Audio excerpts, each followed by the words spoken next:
अरे बहन जी, तुम तो हमारे यहाँ नई नहीं लग रही हो। नई नई, हाँ, कब आई बहन जी तुम हाँ यहाँ? जी, हाँ जी, मैं कल ही आई हूँ आपके उत्तराखंड में। अच्छा अच्छा, बहुत अच्छा करा बहन जी आपने हमारे उत्तराखंड में। आज कैसा लगा बहन जी हमारा उत्तराखंड? आपका उत्तराखंड तो बहुत अच्छा है। मैंने खाने के बारे में भी सुना है। जरा खाने के बारे में बताओ, क्या क्या होता है उत्तराखंड में। अरे बहन जी, तुमको क्या बताऊं मैं अपने उत्तराखंड के बारे में।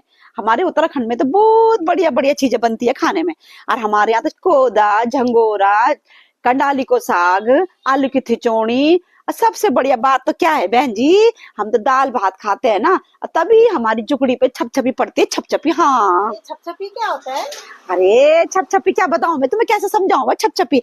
अरे छपछपी का मतलब होता है दिल को शांति, दिल को खुशी। तो इसको बोलते हैं मैं छपछपी। और बहन जी एक बात जरूर ध्यान रखना, हमारे उत्तराखंड में हम लोगों की खासियत है, हम जो भी कोई बात करते हैं ना, अपनी बात के पीछे हम बल जरूर लगाते हैं, बल जरूर लगाते हैं। ये तो हमारी फेमस भाषा है, बल बल।